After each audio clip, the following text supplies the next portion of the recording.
You're listening to Artistic Finance, Show 101. On today's show, I chat with a stage manager from Broadway's Beetlejuice, Sheryl Polancos.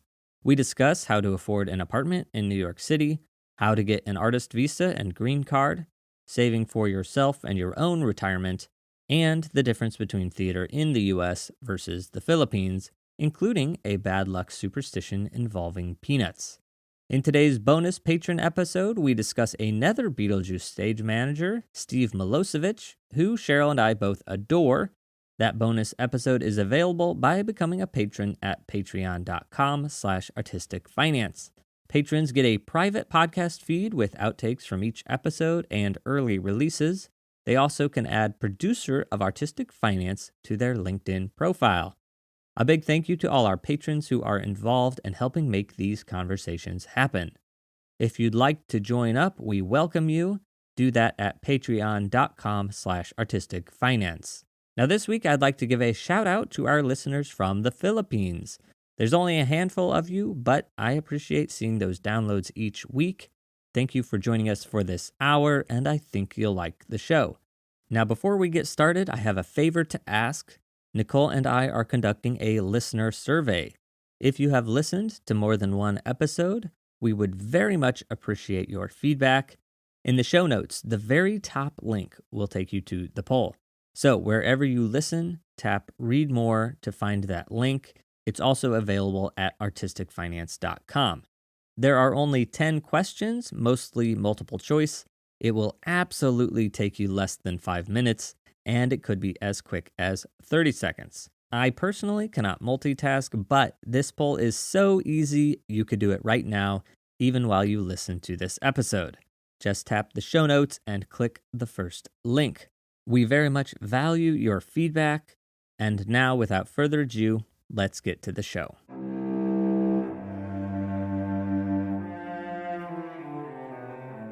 You're listening to Artistic Finance Podcast, where your host, Ethan Steimel, interviews successful artists, leaders, and investors to help educate and inspire artists to grow their wealth. Welcome, and thank you for listening. I'm your host, Ethan Steimel. We're recording this Friday, May 20th, 2022. The Broadway news today is that Kimberly Akimbo Producers announced that it's going to move into the Booth Theater for an opening in October. Tickets are going on sale May 31st, and the Booth Theater is currently where For Colored Girls Who Have Considered Suicide is playing up until June 5th. Also today, the Broadway League has announced that it's going to require theater goers at all of the 41 Broadway theaters to wear masks indoors until June 30th.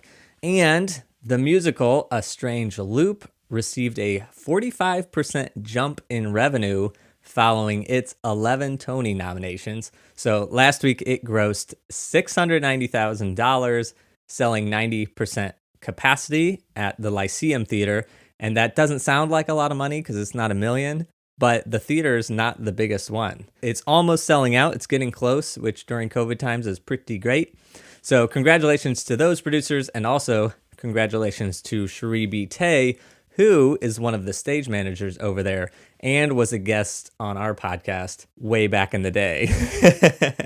That's an update of what's going on in the world, which leads us to today's guest, also a stage manager, Sheryl Polancos. Yay! Welcome, Sheryl. Welcome. Thank you. And Sheryl, so we know each other, but I actually haven't seen you for like 7 years. Gosh, that's 7 years ago already, yeah. Yeah, and God. you know, we both live in New York City, but somehow we have not seen each other for 7 years. So I have to say, belated congratulations for getting work on the stage management team of Jersey Boys Off-Broadway at New World Stages. Thank you.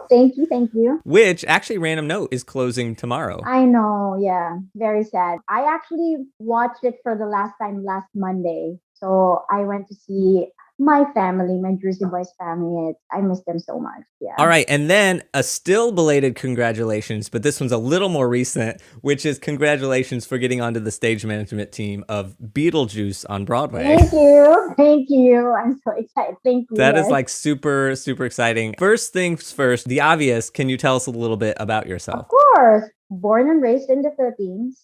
100% Filipino. And I moved here last 2016 to pursue stage management. So I've been a stage manager in the Philippines for more than a decade. And then I decided to move here and pursue Broadway stage management. I've been living in Brooklyn and I love dogs. I am a dog mom, but my dog is still in the Philippines. My mom doesn't want me to bring him here. That's fine. He's well taken care of. I love food. I'm a foodie, and I love wine. Oh my gosh, you love wine. I do. I am a red wine girl. Nicole and I are red wine people, but when we go out, we tend to get white wine just because we're so clumsy and we spill Okay, stuff but all like, the what time. kind of red wine do you love? Okay, maybe I'm not a red wine guy. I just, whatever's there. Okay. Well, I am a Pinot Noir person. I like Pinot Noir. Sheryl, I have some previous episodes of this show that you need to listen to because we have an entire episode dedicated to investing in wine. Oh. And there's more to this. So we also do a quarterly update on like some investments that we're tracking. And every quarter, somebody else decides that they want to invest in wine. Maybe it's me now. Yeah. I would check that out. Oh my gosh, that is so funny. Sheryl, okay, so you were working on Broadway, so you must love theater. But I got to ask this question, which is, what is a live event that you like to experience as an audience member? I used to dance before when I was younger. So that was like my first love actually. So I was into dancing. So like jazz and any kind of dance form I really enjoy. So that's like a live entertainment that I always like gear towards to. Like I like watching ballet and contemporary, like all sorts of like dance show, even TV, film. Also another kind of well, of course, like theater because I'm a stage manager, but also I've been always like passionate about theater. But yes, I would consider dance as like my first love. So I like watching dance shows. All right, so now your financial personality, are you good or bad with money? I think I'd say I'm in the middle. I am not the best. I pretty much like started like taking care of my money and like saving money like later on. Because like there's some people like as early as when they were in their university or like when they were studying, they're already starting to save money. I didn't do that. I pretty much took care of my money like later on in my life. I mean, I think we'll talk about this later, but I figure you have to be somewhat decent because you moved halfway across the world, mid career. Even you mentioned being a dog mom. Yes, your dog is well taken care of, etc. But just bringing a dog here halfway across the world, that has to cost something. Like that, it's not like you just put it in your bag and bring it on the How plane. I wish, right? That easy. I mean, moving in general out of the country and like uprooting yourself, it is financially hard. It's hard in every area of my life. I'm uprooting myself. So financially, it's not that, it's just that I prepared for it. I saved up money. And I mentioned before, like, remember 2015, I went here for vacation because I wanted to take a look at New York and see if I can survive.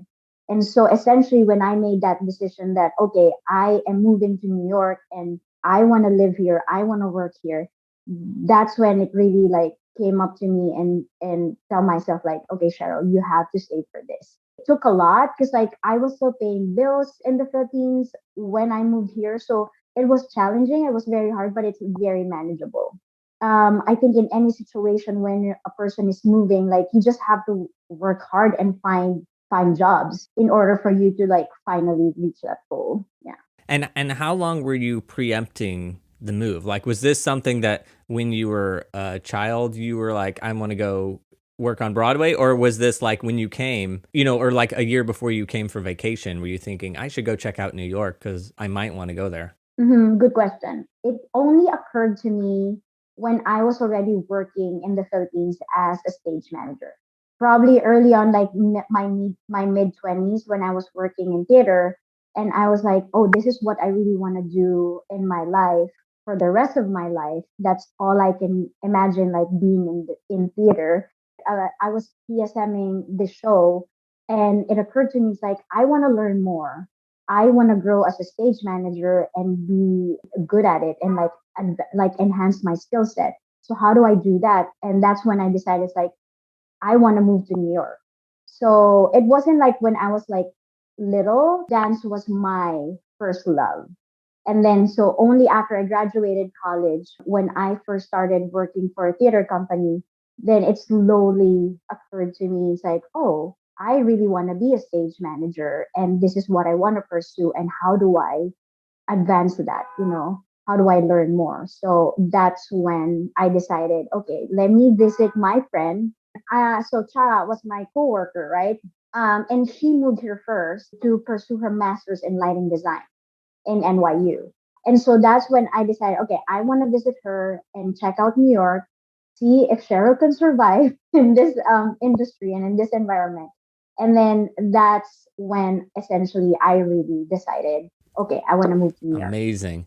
I want to start in the Philippines. Let's go back to Manila, which is where we met because I came to assist on the lighting for Rock of Ages. So I'm assuming you live in Manila or grew up in Manila? Yes. So what is the theater scene there or the live entertainment scene there? Well, I would say so before, theater wasn't as popular and wasn't as accepted like a form of entertainment. Like Filipinos usually love TV shows and like films. So I would say like in the past decade, it started booming, especially even before the pandemic. There are companies like the one that we work for, Atlantis. They bring Broadway shows to the Philippines so that it's easily accessible, and like Filipinos doesn't have to like pay money to go to New York or to go to London and see a Broadway show or a West End show. The past few years, it had like the theater industry there has been booming, and Filipinos are more interested in theater. So yeah, it has been very popular and booming. The Philippines is geographically spread out, but is the theater then tours, is that only coming to big cities like Manila? Like, is Manila the biggest theater city in the Philippines? Yeah, I would say yes, Manila, because like it's the capital. So mostly the big shows just come to Manila. There are some provinces, like for example, like Cebu, if you've heard of Cebu, because it is also a major city. Some shows go there, but essentially, mostly it's all about Manila. And we were working for Atlantis. So the lighting team came from the USA. I think the sound team did as well. But I think everybody else was from the Philippines. So it wasn't really like a tour was coming to sit down. It was all produced by the Philippines. So is that more common that all the locals are putting it on? Or is it more common for like a tour to stop in? So it depends. Because Atlantis is a local theater company, they bring shows from the US and bring it to Manila, right?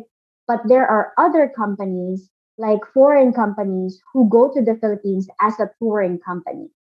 So, for example, when they bring Phantom or Les Mis, that is a legit touring company, and all of the actors and the creative staff, like the crew, they're all from the different parts of the world or from the US.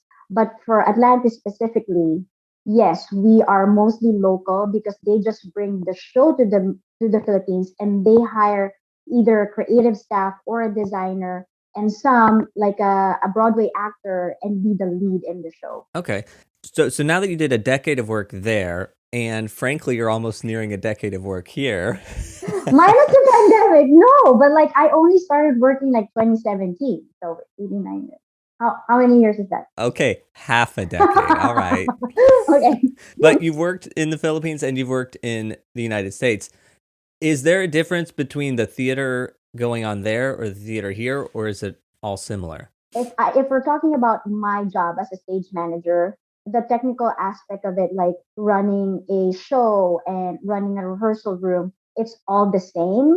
But I would say the big difference, especially like in general aspect of theater, is we don't have a union in the Philippines. It is a very blurry line of the job description. So as a stage manager, for example, in the Philippines, I do everything. I also become a prop person. There's no delineation of jobs because we don't have any union. So I would say that's the difference. And so when I came here, I am so not used to like, oh, okay, you can't touch that or you can't do that because there's a person assigned to that, and you just can't like do the other stuff. Yeah. Got it. Okay. Yeah. And actually, I would say here, if you're doing like off Broadway or something where the unions aren't involved, then it actually goes back to that where the stage manager and the director really are Yeah, exactly. Yeah. doing everything. And then once you move up higher into the ranks of professional theater or off Broadway, yeah, then you separate it out. That's interesting. Also, so it sounds like maybe you went to school for dance, and I'm wondering, are there theater, like, can you go to school for theater in the Philippines? We do have a theater. There are theater courses and theater majors, but it is a general theater course. There is no specific major for, like, for example, for me as a stage manager. So that's why I was like, how can I do this? Because I am not a stage management major, because there is no school in the Philippines for that. I am a communication arts graduate. And before I wanted to go into advertising and marketing and events.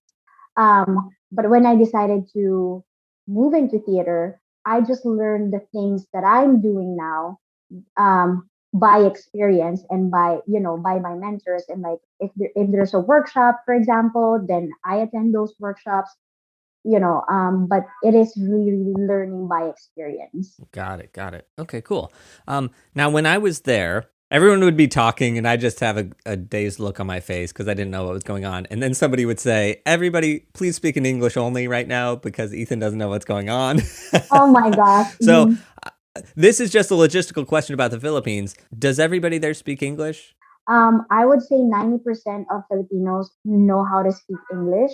Even if you come across like a homeless person or someone from the street, like not necessarily as went into a university, but because Philippines is a very westernized country, we love the Western so much that it is English is our second language. And so even if you come across someone in the streets or a homeless person, they may not necessarily be fluent in English, but they can understand you and they can probably reply to you in like basic English. It's not like, for example, when you compare it to Japan, when you go to Japan, it's like strictly you won't be able to understand because they only speak Japanese. That's not the case in the Philippines. You will find your way. If you're lost at one point, people will help you and you will find your way. I remember when I was first there, I was taking the taxi and it was like half the signs were in English, Mm-hmm. so I was like, oh, I feel like I could get around here. I know we've been to Puerto Rico, and while Puerto Rico is technically a United States territory, all the signs are in Spanish and everything. I feel like I could probably get around better in the Philippines than in Puerto Rico. I totally agree. Yeah, because English is our second language. We are taught like in school when we were younger, we were in elementary or high school, the language is English when they taught us. Yeah. Except for Filipino, of course. Yeah. And also just more language question, which is Filipino. Is it do we say Filipino, like, are you speaking Filipino or is it Tagalong or Tagalong or what if it's Okay. not English, what am I saying you're speaking? So our national language is Filipino. That's the correct way of saying it. Our language is called Filipino. But mostly Filipinos speak Tagalog. So we have different dialects, right? Because we are 7,000 plus islands in the Philippines. So there are thousands, hundreds of dialects. So, but primarily 90%, 80% speak Tagalog and it's one of the dialects. So sometimes like people are like, what do you speak? It's Tagalog. But the proper term for our national language is called Filipino. Does that make sense? Yes, totally. Okay, Tagalog. Yeah. Now to focus on finances a little bit. Are the artists in the Philippines, like let's say the people that major in theater and then go work in theater, are the finances similar to like people here who go to work in the theater? It's very different. We comparing a third world country to the first world country. Of course, like the pay here is much higher, and when you convert it, it's of course like a 50 pesos to a $1. But if you're living in the Philippines, it is very livable, being in theater. You just have to have, if you're a freelancer, of course, you have to grab as much a job that you can get. But I would say it's more lucrative if you are an actor, for example, because you have TV, you have commercials, you have access to those things as compared to a crew who's just like doing a either events or theater. So it's much less of a pay, but it's livable. It is very livable. I can't really compare it because like the difference, the US and peso is so far apart. Yeah. I'm thinking like here, most people work in the corporate world and they get like a W-2 steady paycheck. And then in theater, unless you're on Broadway or something where you're getting a steady paycheck every week, you're going job to job on like 1099 income. Is it similar there? Are the taxes similar where it's like harder to keep track of it if you're a freelancer going job to job? Or is it pretty much the same if you're working in theater as if you were working for a steady paycheck job? It's pretty much the same because, like, if in the Philippines, I used to work for a corporate for like 2 years for a corporate company, and of course, like everything, it's a stable job, so everything is like it's like given to you, right? Like it's deducted everything. But if you're a freelance, it's the same thing here. Like you have to work, you have to do all of those stuff together and like compile all your W-2 and like just file it. Yeah. And also, going back to your former question, it's just like to add to that, it's like the difference with the pay rates too. It's like because, for example, I'm in the union right now. I'm under equity, so there are tiers, right? Like there's a pay rate that doesn't exist in the Philippines because again, we don't have any union. Yeah. I sort of want to ask the question of like, would it be good for the union to be there? You know what? There have been like for years, the stage managers, actually more of the actors there in the Philippines wanted to put up a union. It's hard because like it is major work and people really have to devote their time and money and effort to this. But it hasn't been given a focus that it needs. So that's why it was never put up. But we would like, I think it will really help the theater industry if we have a union. I have so much respect here for IATSE and USA 829 and Actors Equity, the people, the volunteers, even the full-time staff, because even though those unions are established, they are constantly having to face situations where they have to weigh in and say, look, you guys can't be working so much. And they have to, it's a constant job. And I know for USA 829, which is my union, they're always looking for volunteers. They're always looking for people to be on committees because it is so much work and it takes so much time. So I can only imagine how getting a union started, how much work that is. I mean, a huge task. So it has to be almost like a part of a bigger social movement of a whole country in a way that then Actors Equity can get in there or something like that. Props to all the union people that are, volunteering and doing their part. Because Ethan Steimel just files away those emails when they're looking for volunteers. And I haven't volunteered. Oh boy. Awkward. I hope none of them listen to this. So you mentioned that the actors can do TV, film, corporate things, all sorts of things, but it's a little harder for the crew because you're either on a film set or maybe you're in a theater and you don't get as much opportunity to cross over. Is theater like the main live event work, or like how much live event work is there for people to be able to do this full time? In a earning point of view, people usually go to events, so that's like their bread and butter. If you're doing live entertainment, like theater, not so much because like it doesn't really pay that much. But events, like corporate events, that's where the money is. So like the crew there, that's where, or the stage management and the rest of the other staff, that's where they really get their bread and butter. Like for me, then when I was still working in the Philippines, I would do mostly events to sustain my lifestyle, to pay for bills. That's my bread and butter. But for my heart and my soul, I do theater on the side. Okay. So like when I came for Rock of Ages, you had done like a corporate event before and then probably right after we're doing more corporate events? So I would like a lot, like, because like, for example, Atlantis would have their season, right? So like they would say, let's say, do 4 or 5 shows in a year. So if they come to me, and I would already reserve those months or dates for Atlantis, and then as soon as I'm out of that, I'm doing other projects. Are all theater workers and live event workers, are they all freelance, or are there certain ones that actually, are there certain jobs that work for theater full time or work for an events company full time? Do those exist?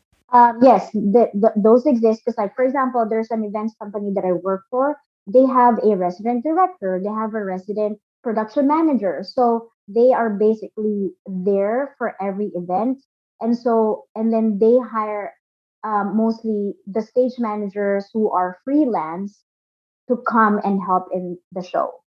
And also like other designers, like the lighting designers. So they don't have an in-house lighting designer, so they come to the freelance lighting designers to help with the show. I asked you the question if you were good or bad with money. And I'm just wondering, in general, of the freelancers that you worked with and or were aware of, are Filipino freelancers good with money? Like, what is the stereotype, I suppose, from society's point of view, about how they handle their finances? I think also, like, culturally, Filipinos are very, we like to have fun, and we spend money. I think, but that's like a culture thing too. But I really think it depends because, like, most of my friends, for example, like, who also work in the same industry as I am, they're very good with their money. So I think it really depends how you were raised and how you grew up and how do you want to take care of your money. That's interesting. And I will say, my final day there, we all went to the bar, and I know, I had like a beer or two. Somebody ordered food for the table, it was like whatever. So then I had to leave to catch my flight or something. And I was like, oh, I'm getting a per diem here. Like, here's my beer. And then, like, here's a little extra for the food that we ordered. And everybody was like, no, Ethan, get out of here. Stop. Like, go away. It was like nobody would even like Yeah. even let me put it, Mhm. and it wasn't even that much money, it Mhm. was like 2 beers and something. Yeah, the I Filipinos. definitely felt that, like, we want to have fun, we're all having a good time, and like you're here semi as a guest, like we were all working, but it's like you're sort of a guest, so like you're not even gonna come close. Yeah, So Filipinos are very like, we like to host, and we, as much as possible, we want to make you feel that you're welcome, that we are being very hospitable, and that you're very well taken care of. Like, Filipinos are, we like to take care of people and feed people. that's that's how we are. So it's like, if you're a guest of ours, you never touch a thing in the apartment. Like, we will do all the work, you just enjoy. And, like, same thing, if like you're in a bar, like, we never let you pay for anything, we'll pay for you, you are our guest. So that's how we now are. everybody listening is gonna be like, oh, I've got to make some Filipino friends and go visit them, it sounds really nice. True. Yeah, and I will say the food Yeah. thing, the only thing is that I'm a semi picky eater, like semi. Mm-hmm, And mm-hmm. so, of course, when I went, there was like this egg thing with a chicken in it that people were like, oh, you should eat this. And I was like, I am not eating. Like, you can see the imprint of the baby chick in that egg. I'm not eating that. Yeah, it's called balut. It's one of a kind. Yeah, it's one of a kind. We'll say I that. used to eat that when I was little, but then when I started, like, when I grew up, and I was like, oh my god, what's that? That was what I was eating for so many years, and I was like, nope, not anymore. Oh my gosh. Freelancers, and I guess everybody, but is it common for freelancers to have retirement accounts that they're saving for themselves? In my experience, in the Philippines, like, not most, like, mostly, I think corporate people in the Philippines, like, usually care about that compared to our freelancers. I have, like, friends who have, like, retirement accounts, but, like, not most of them. And I'm just assuming that this is a worldwide thing. Here, we don't really talk about money. Not in public, like you might ask your parents or your siblings or your close circle. But in general, like if you're in a theater, you're never talking about money. So I'm assuming it's the same way there. It's the same, yeah, same, yeah. And it's like, for example, it's like when it's your pay rate, whatever, it's always confidential, like contracts, pay rates, everything is confidential. I mean, unless I'm talking to a friend, a close friend of mine, and then, that's fine, but mostly we keep it, like, professional and, like, hush hush, confidential. Yeah, that's why I have this rogue podcast out there talking about these things. 'Cause Not money. you can't talk about it in real life, but if we talk about it here, it's sort of okay. Sure. And we're friends. And we're friends. Yeah, of course. All right, so you coming from Philippines to the United States is impressive to me. Nicole and I moved from Missouri to New York, and that's, 1,000-mile trip, but it's in the same country, same currency, same language, everything. Moving to another country, especially one that's halfway around the world, is very impressive. But then we have to add on that you're working in theater, even more impressive, and you were not a student. Because a lot of people I see do it like they go to college and then they stay, or they do that as like a baby step. But you were already, I don't want to age you, but let's just say you were 30 when you came. Older than that. I'll stop saying numbers right now. You were mid-career. You just picked up from working in theater in Philippines and then moved to the United States. And I also don't know how green cards work, stuff like that. But it's like, how did you find work here? And were you able to do it legally right away, or was that a process? Just moving out of the country and like uprooting yourself, which you've known for 30 plus years, it's tough and it's challenging and it's difficult and it entails a lot of planning. When I decided to move, I made sure that I will be I will be okay. So again, like financially, like I saved up money and I made sure that I would be okay when I move there. It's not a lavish lifestyle, but I know that I would be able to survive. I started emailing theater companies. I started researching all of the theater companies, Off-Broadway, Broadway, like every theater company that pops out in Google. I just sent out email. So I came over here to New York 2016, and then I applied for a unpaid internship. And so that's when I found Soho Repertory. They were like, okay, we love your work. How can we help you? So essentially, they're a big part of where I am right now, and they made it all happen for me. And I'm so thankful and grateful for them because they said, how can we help you? And I was like, well, I will take care of all the financial, aspect of this, like the process of my artist visa, like lawyer fees, everything, but you sponsor me. So that's when it all started for me. Soho Repertory paved the way. They gave me my artist visa. And so that's how I am able to work. I am still under an artist visa, not yet a green card holder, but I am planning to reapply for a green card.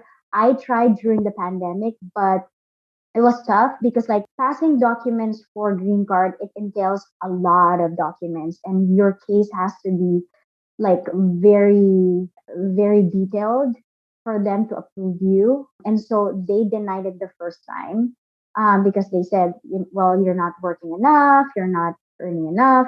And I will do that again. I will reapply and hopefully soon, like in a few years, I will get to have my green card. Nice. So, okay, so I guess you're working on an artist visa. Yeah. And then eventually green card. Yeah. Fantastic. All right. Good work, Soho Rep. I know, right? Soho Rep. And Sheryl, who did all the hard work. Okay, and then you moving here, is that common for people in the Philippines to do? Like, are there people in the Philippines who work in theater their whole life? Or is it very common for theater workers and entertainment workers to work outside of the Philippines? No, because like, again, just being able to work here, it entails a lot of money. It takes a lot of time and effort, and it's not often that it happens. You really have to be invested in this. If this is the world, if this is what you wanted, and this is what I wanted. So I was ready to give up everything in the Philippines and like uproot myself. So, but that doesn't usually happen in the Philippines. Mostly people, if they have a career there, they stay there. Unless they really want to travel, that they usually go to different countries, but for a different job, which is more money, but not usually they transfer for theater. Okay, so you're one of a kind, one of a few. Well, okay. I'll take that. All right, Sheryl, here's something that has nothing to do with you or this show. Nicole and I are working with a podcast coach to try to improve this show. And this is relevant because we're currently running a poll, or we have like a little few questions.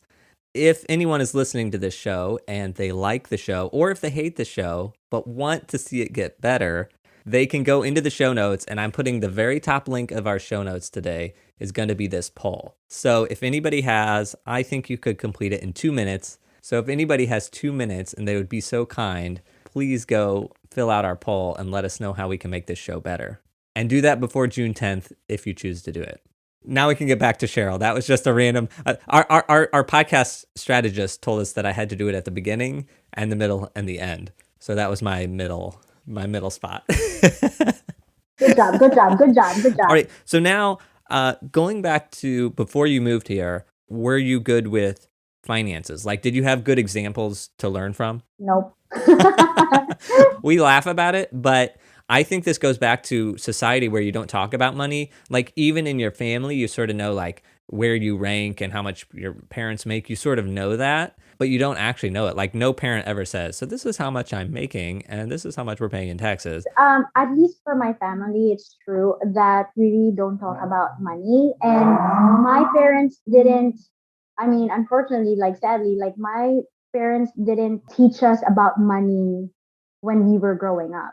They were like, okay, if you have money, like save some, but like not really like, there are some parents it's like, you have to put some away for your retirement or whatever. Like my parents weren't really like that, but also because like my parents were also not as good with their money.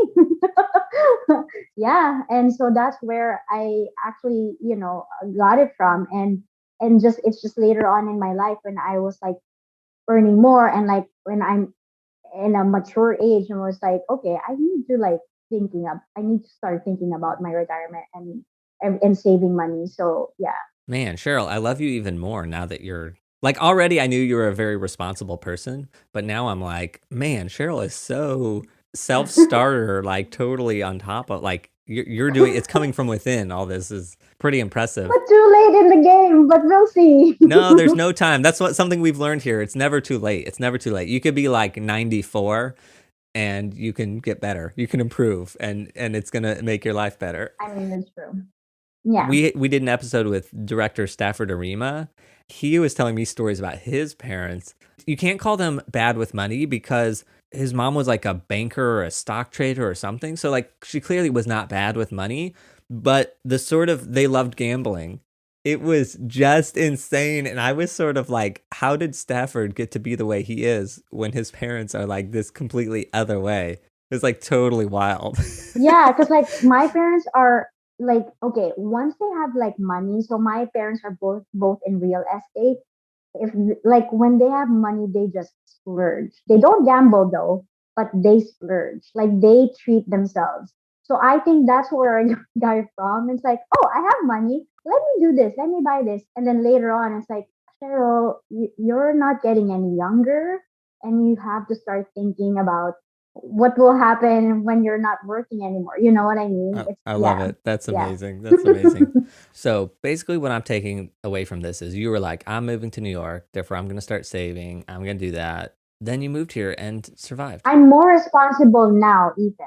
I'm more responsible with money now because I am living by myself here as compared to the Philippines where I have my support and like, my community, like my friends and my family's there who can, but like now I'm like all on my own. So I have to be more responsible. So actually, can we zero in on that? Because you live in your own apartment.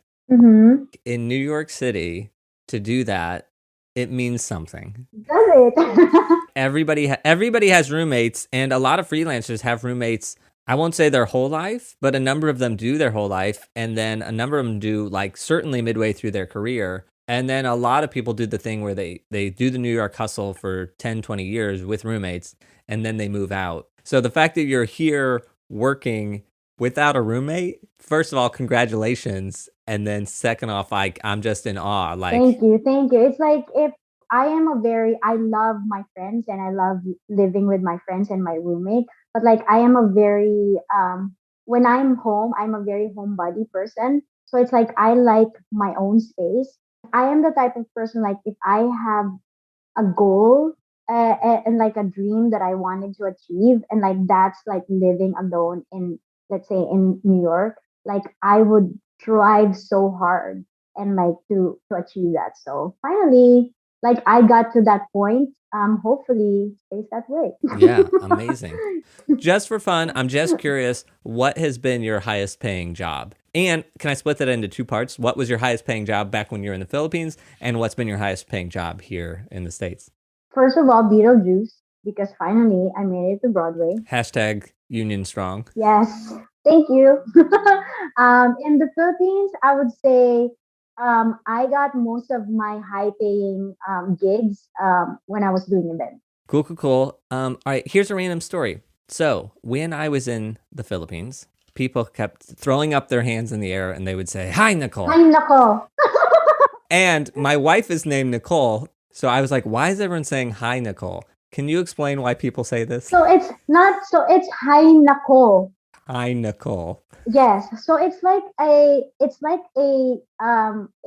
expression in the Philippines. So for example, here it's like we have like a deep sigh, like so it's like hi nako, but it's like in a fun way. So that's our expression. Like, hi nako, Ethan.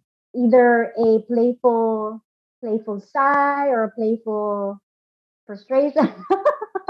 But it is it's not something negative. It's just hi nako. But like not hi Nicole. It's not hi Nicole. It's hi nako. So, But I can always it's say funny hi because I Nicole. now at home, let's say if I'm playfully getting frustrated, I will throw out hi, Nicole. Really? Yes. Just because it's her name. And then also I'm learning I must have been frustrating people while I was there for them to be saying this a lot. Oh no, no. We loved you there. We love you.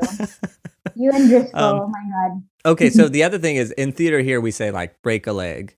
There was something about peanuts in the theater. Can you explain that part to me? Okay. I think it started with Jamie. Do you still remember Jamie? Yeah, yeah. One of the actors, and I think he was the assistant director. I'm not sure, but he has very, so it's a theater superstition. Peanuts are not supposed to be backstage because it is a curse and something bad will happen. Peanuts are never allowed, especially when Jamie's around and Jamie's a part of the cast or the staff or the creative staff. Like peanuts, you cannot bring peanuts. Okay, so Jamie, the dramatic actor, can't have peanuts on him. Okay, but it's bigger than that. It's Did you bring peanuts though? Did you bring peanuts? Were you well, I one of think those somebody was people? trying to get me to eat this egg with a bird inside of it. That wasn't me. Anyways, there was some unhealthy food at the tech table, and I think I was trying to get some like healthier food. And I think I'm either brought peanuts or cashews or something, and somebody was like, "Those aren't peanuts, are they?" Oh my god, Jamie's gonna throw those peanuts. Don't let him know that there were peanuts in the theater when he was around. It's a big secret. Okay. Well, that was like years ago. Oh, good. I don't know if people hold grudges. So let's wrap this up, Sheryl. What financial advice would you give somebody that's starting their career now? Really set aside.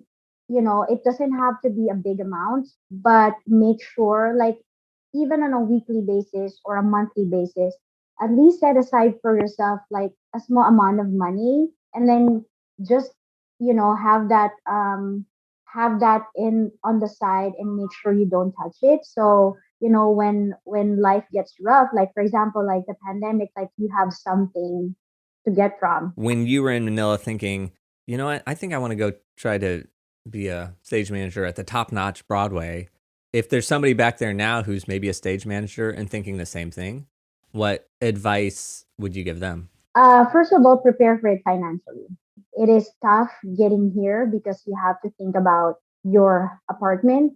I was lucky enough that I went to a childhood friend of a friend of mine that happened to have a spare room, and they gave the rate like so like discounted. But like if you don't have that support, if you don't have anyone else here in New York to help you with that, then you have to prepare for it financially, especially if you're moving and like uprooting yourself. I did like a year of just like booking jobs and like saving money and getting ready for this. but at the same time also working hard to penetrate this industry here in New York because it is hard. So you have to put in a lot of work in if they really want to do this, they have to put up so much work in finding to get you here. Just to put your, foot in the door, just like research and like which companies are willing to hire someone outside of the US, like even for internship or, do whatever you can and just like do your work, do your research, save for it. And then as long as you do a great job, I think, and you're a hard worker and you're a smart worker and you're really driven to achieve that goal, it will happen for you. I love that. To talk about how you got a great deal from a friend of a friend for housing, I do want to say that people moving here, housing is like a big thing because it's like you can put up with a lot and work for very little as long as you know you have a place to stay. Everybody knows this. And so if you just, like you, I guess, take like 5 people who are very close to you and just, send them a message or talk to them and say, look, I'm wanting to move to New York. I'm looking for this and I'm looking for like a deal on housing. Like I'm looking for somebody who's willing to sort of help somebody out. Because everyone's aware of it, it's hard finding housing. But if you just literally ask the people around you, people will help. Because we've all been there trying to find the apartment and trying to do it. So if you're very specific about when you're coming or what you want to do, people are going to help you. Sheryl, you got a deal. And I'm not saying there's like deals out there for everybody, but the people around you are going to help you make it work. Exactly, yeah. And I'm the same. Like if there's like a friend of mine who's like in need, like I'm ready to help and like because I know that experience going through that and it's hard like moving here. And that's what my friend did that for me. Like she helped me like learn the city and like move around and like, she helped me like you have to open a bank account here and like how do you make it happen? Like, and if a person of mine, a close friend of mine is like, Sheryl, I need help, like I would be happy to do the same for him. Yeah. And I'll just point out that what you've done is you've done everything for yourself.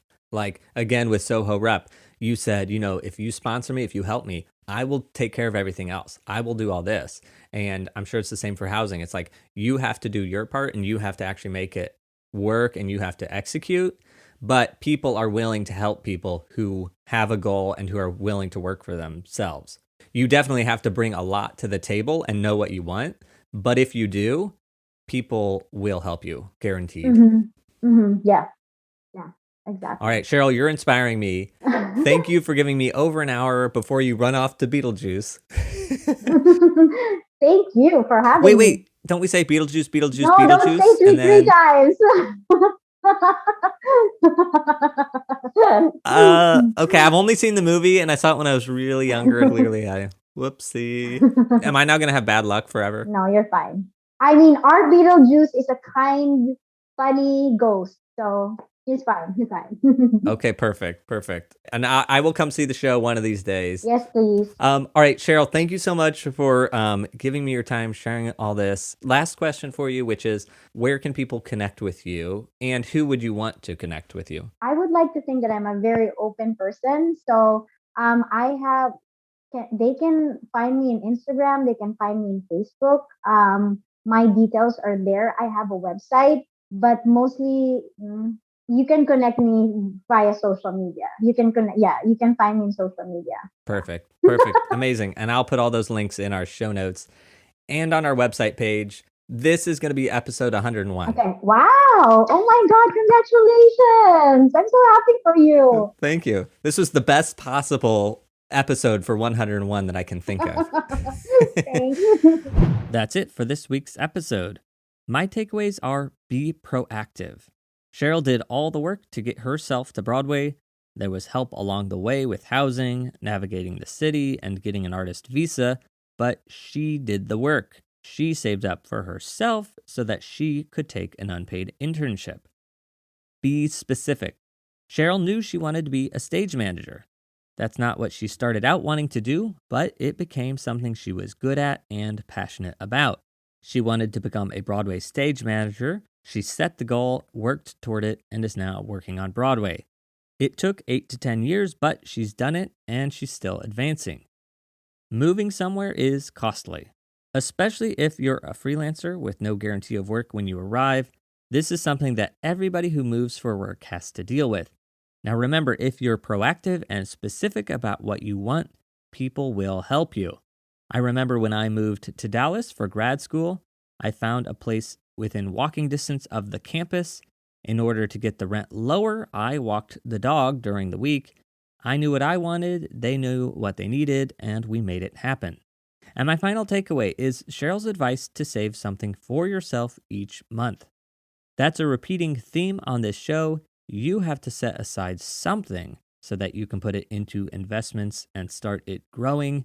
You can get by for a few years without saving or investing, or you could have a couple bad years like 2020 and 2021, but at some point you have to think about your future self and your future family and make sure that saving and investing is happening. Even if it isn't a big portion of your income, something is better than nothing. If you don't know a safe investment to put it in and you need some ideas, listen to episode 54, the Artistic Finance 6K Investing Special, or listen to episode 89 where we pick 401k investments with Elena Sartor. And as a reminder, no one on our shows is qualified to give advice. Consult a financial professional before making any decisions. What did you think of today's show? Did you enjoy the interview? Did you learn anything about the Philippines, finance, or theater?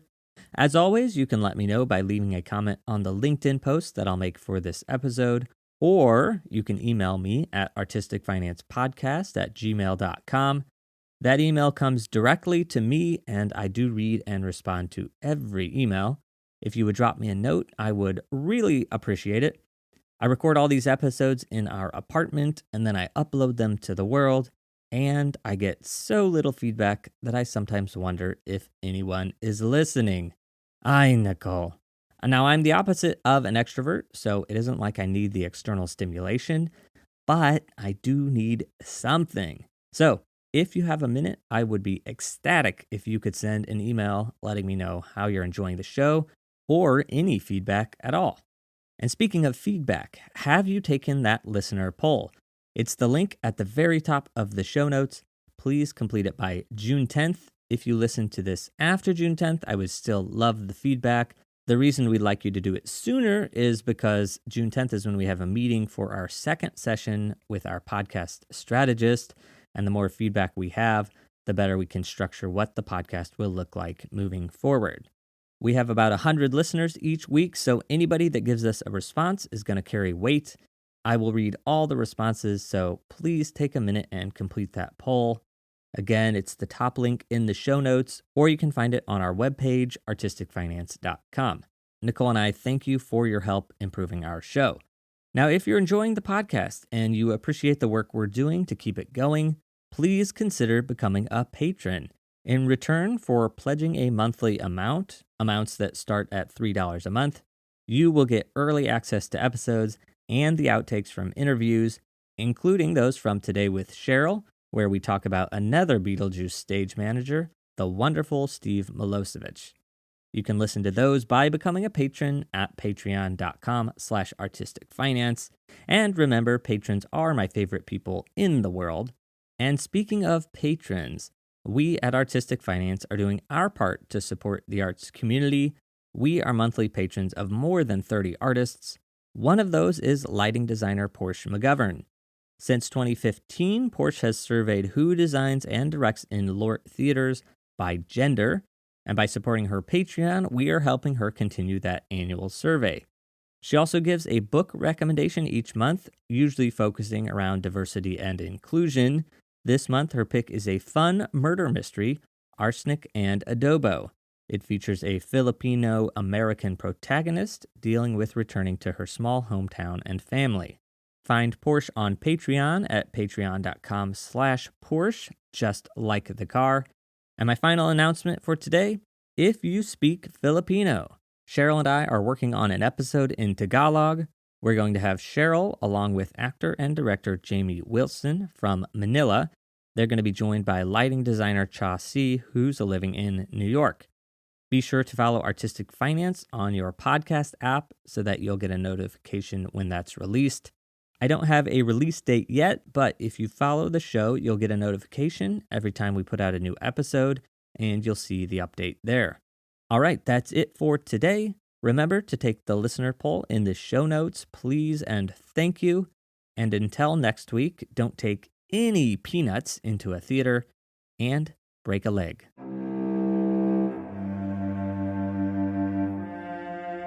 Thank you for listening to Artistic Finance. Make sure to subscribe. To access our show notes, transcripts, or resources, go to artisticfinance.com. This show is for entertainment purposes only. Before making any decision, consult a professional. This show is copyrighted by Artistic Finance. Written permission must be granted before syndication or rebroadcasting.